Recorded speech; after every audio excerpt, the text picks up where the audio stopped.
Hello everyone, welcome back to Gwent. My name is Rooster and I thought it would be time, and also a good idea with the influx of a lot of new players into the game, to take a look at the options you have as a newer-ish player of making a deck that can be competitive but also doesn't cost you too much. So I've made a bunch of decks for each faction, and even 2 decks for some factions.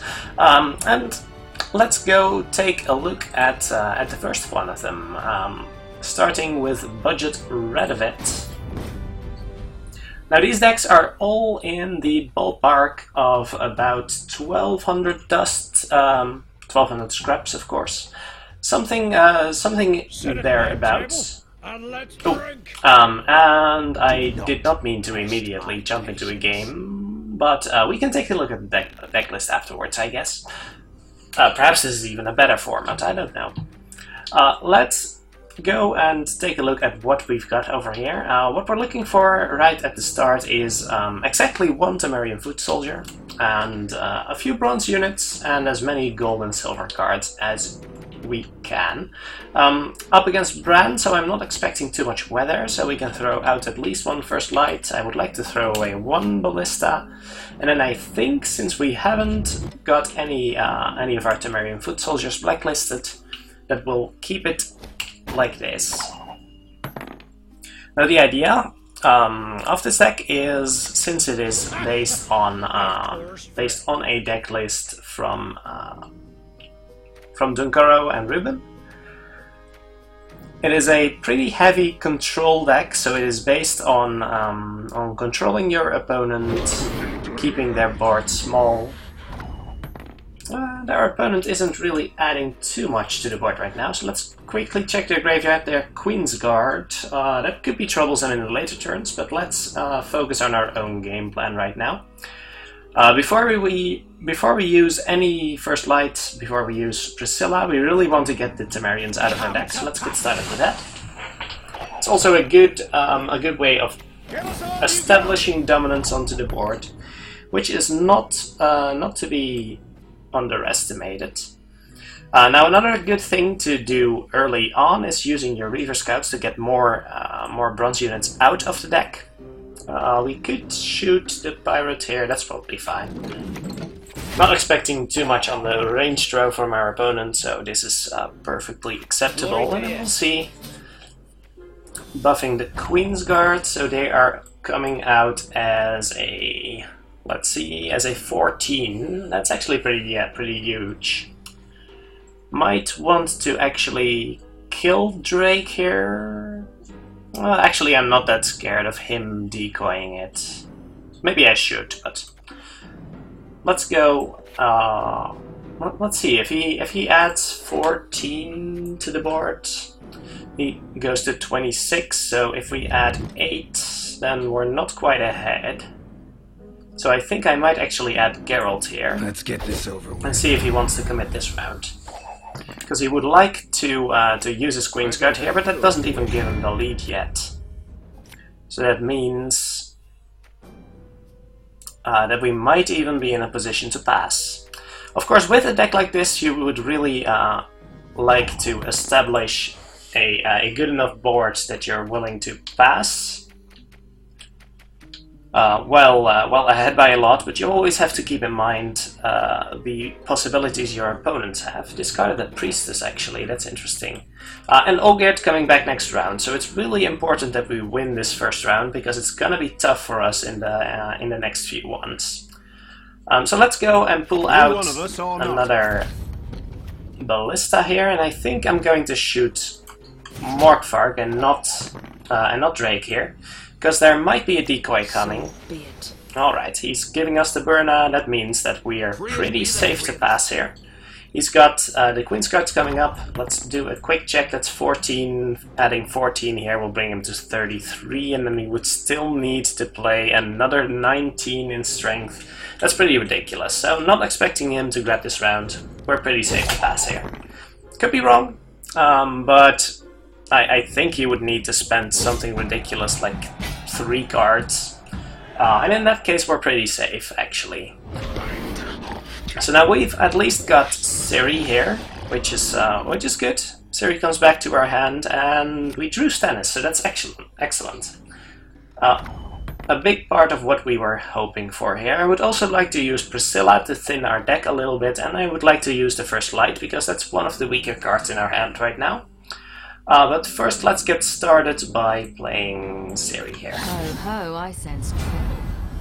Just to have a little bit of a board to force him to not play every single one of his spies, for example. If he plays Donar this round, I would be a little dismayed. Keep in mind that if you play Priscilla, then you might pull a Reaver Scout, so you really actually want to have a bronze unit on the field. Since we don't have one, that could be a little awkward. We could give him Stannis here. Our hands are so big that he can't possibly pass in a position like this. Would like to grab the Scorch, even though it could also be a rather weak play against a deck like this. So let's actually grab this one. Dimeritium Bomb, even more of a weak card in against this opponent, unfortunately. So that kind of sucks. We've got a pretty big Lacerate here, though, although that might also be valuable in the next turn. Since we have a bit of choice when playing Priscilla, I would like to use her here. How about a game of Gwent? And that's a little unfortunate since we're wasting one buff of the Kadwini Siege support, but it's still better than using the Reaver Scout here, so... What do you want? Kind of okay with this, even though it's only 6 value right now. Our opponent has to take a big risk if he wants to pass here, so I feel reasonably safe in just forcing him to play more of his cards right now. Perhaps forcing him to actually play something important. That could be pretty big.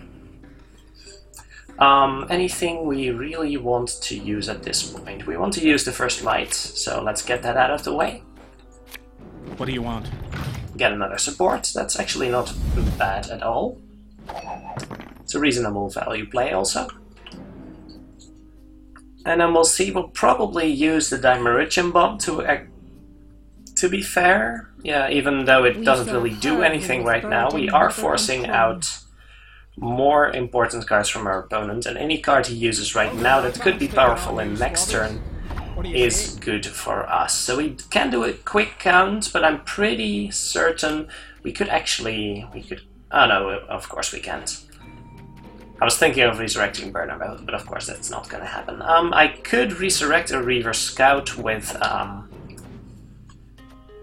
Nenneke here. I could also just resurrect the Kadwini Siege support for next turn, so that's actually a pretty strong card in the next turn anyway. Next turn we'll also face another squad of Queensguard, so Lacerate is not a bad card. Maybe Ulcer's Thunder is bad. Ulcer's Thunder could actually be bad, but let's use the Dimeritium Bomb first. See if our opponent has any other cards they would like to play right now. Pretty certain that we can still grab this round, but we should keep in mind that that will not be the case next turn, necessarily. Our opponent also used the Dimeritium Bomb to clear the buff of our Priscilla. I think now would be a good time to pass, because we need to make up for 44. Let's see, that's 36, that's 29. We've got a really big Lacerate here, though. Let's see, 21, so we can actually still use the Ulcer's Thunder, and we can win if we... Yeah, we can still win, just because of how big this Lacerate is right now. So he might call our bluff here, and in that case we just win. Or we force him to use something that might be more meaningful, such as Geralt Igni. I'm not sure how good that card would be, to be honest. So can we still win? We are behind by let's see, 41, that means 33, 12. We can certainly still win, but that means we should use Radovid right now, I think. If we use Radovid, that is the weakest card in our hand, so we'll use Radovid on the Queensguard here, that's fine. It is how I punish those who irritate. And we can force out one more card from our opponent. If he chooses to pass here, then we win. Need a good If he plays something meaningful, like Ceres here, then that's also excellent. And I think this is where we pass, because we can't make up for this difference anymore. That is 54. I keep making the same counts. Imagine we can use both of our resurrects on. Actually, we cannot. No, our second resurrect is actually quite weak, so I don't think we can win from here. Let's just pass and see what our opponent has for his last turn. I imagine he has something like Restore and Sigurdrifa, although he has not filtered to... Oh, he actually has filtered quite a lot. So yeah, we've still got a pretty big Lacerate here, which is awesome. And it's not a bad draw. Wow, that's actually pretty good. I think we're in a pretty good spot here. So let's play Yennefer first, that's excellent. The goddess And there's bound to be some Queensguard coming. Oh, that's ambitious. I don't think that's quite right. Shouldn't he have just resurrected Ceres there? Or am I mistaken? He's in doubt. So Ceres is 12. And resurrecting... I guess this is also 12, so it doesn't really matter. Resurrecting Ceres would have protected better from Yennefer though, so I think that was a mistake. Ciri, our opponent already knows we have Ciri in hand. And now comes the Restore, so pretty much what we expected out of our opponent here. And resurrect the Priestess into the Queensguard. That is a pretty big board, but we still got 3 cards left to play, so that's pretty big. And we've got Yennefer that continually starts to accrue value. Let's see what we can best play with our medics here. We can resurrect a Ballista and then resurrect Priscilla into Reaver Scout, or just Reaver Scout. Is that ambitious? I think we can reasonably grab a Reaver Scout or a First Light into something else. That's pretty reasonable. So let's grab a Ballista here.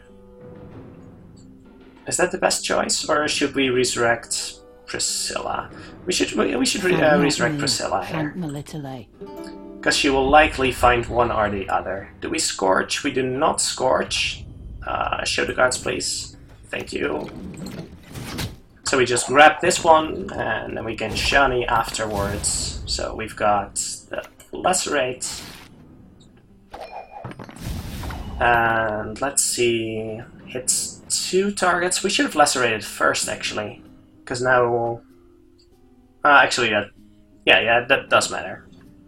And now we've got Shani, and Shani resurrects, let's see, Shani into Reaver Scout into... Is that enough? I'm not sure if it's enough, but... Sure. Shani into Reaver Scout into Ballista should be the best thing we have here. I told you so, you idiot. We do still have a Ballista in our... We do not still have a Ballista in our deck. That's a big mistake. Oh my. Well, that's why you should keep track of such things. Well, we could have won that game. That was actually 6 points. So if we just resurrected... If at the very least we resurrected the siege support, we would have won that one. Okay, that was my mistake. I guess the ballistas... There were 3 ballistas in our... Oh, we just pulled the last ballista with Priscilla, of course, so I couldn't resurrect another one. That was a big mistake. Okay, so we could have just resurrected the siege support and won the game right there. So that was too ambitious, but that's the way you win. You force your opponent to overextend after winning round 1, and then play your card advantage during the second round, and then you try to save all of your best cards for the final round and hope that your best cards beat their best cards. So let's take a look at the deck list. We haven't seen all cards yet, but most of them actually. So we've got Cleaver in here, who can be pretty significant. He's pretty much useful to lock resilient units like the Dwarven, the Mahakam Defenders. But can also be used on mechers, can be used on warships. Pretty useful overall. Not perfect, of course. You would like to replace him with a more meaningful silver afterwards, but he's pretty fine. The core of the deck are the bronze units here, the siege supports, the ballistas, the foot soldiers to filter the deck, the reaver scouts to filter the deck some more, finding one of the other two bronze units. Priscilla and Nenneke are two pretty essential epic cards for basically any Northern Realms deck, as well as Shani. And then we add Yennefer the Conjurer as just a big value card for basically any faction. So she's a great craft. And that's coupled with Radovid himself, who is very useful at mostly killing Ciri, killing Yennefer, just as an 8 strength value play, as we used it last game.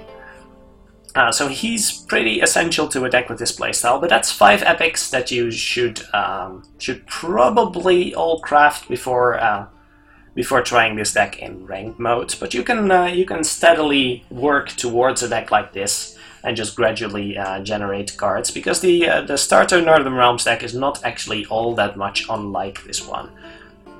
Furthermore, we have Geralt. Geralt's just a big stat stick, very efficient, 12 strength, 14 in Northern Realms, excellent. Ciri returns to your hand, so that's 2 times 8, excellent. We've got Stennis here, who is mostly used for card advantage in the second round, or you can use him in the first round if your opponent isn't matching your strength on the board. So if you're ahead by a lot, but you think that your opponent might have a way to crawl back, for example, if you're fighting against weather monsters, and they can just weather you and instantly get back the board advantage, you can use Stennis to basically stall for a turn, give them some strength, which doesn't really matter, and draw a card in the meantime. So he preserves your card advantage even if you can't afford to use him or to save him for the second round. We've got Scorch. Scorch usually has a good target, and if it doesn't have a good target, then Stennis is a pretty big one. So Scorch plus Stennis is not awful. Dimeritium Bomb cancels a lot of your opponent's tactics, so the Dwarf deck is really dependent on buffing their units. It can also restore the strength of your own units when you're weathered down. Of course, not very effective if you've got buffs with siege support on those units, but it can still be used, and it's something to consider. And just some generic removal spells in Alzur's Thunder and Lacerate, as well as 2 First Lights to round out the deck. So altogether, 5 epics, Ciri, which you get for free at level 18. If you're very low level, you might consider crafting her, but otherwise I would just wait for a little bit. Other replacement cards, while you're still saving 4 cards in this deck, would include something like, I'm personally a big fan of Sil de Tansarvi, who can be very useful. 4 damage is not to be scoffed at right now. Can definitely sub in for most of the silver cards in this deck. Thaler isn't terrible, so definitely use him if you're still lacking cards. And if you have any of the fancier silver cards, just feel free to try them out. The deck list is not set in stone at all. But this is definitely a good starting point for when you want to try out a Northern Realms deck, so highly recommend it. First thing you want to craft when you have this deck list finished and you want to expand on it is most probably Villain Threat to Mirth here. That's a big card, but it really aids in winning the round 3 here. He's really strong if you can play him round 3 and your opponent has to play cards into him.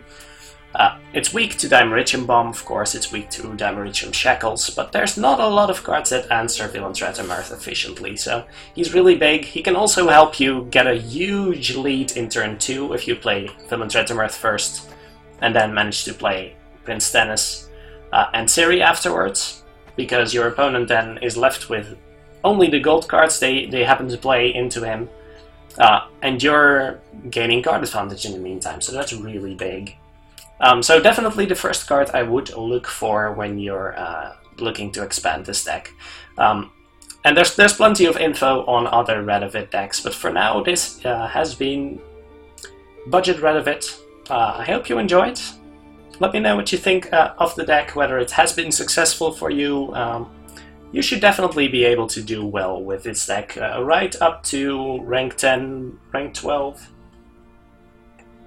Anyway, have fun guys, hope you enjoyed, and I will see you again soon with another budget deck.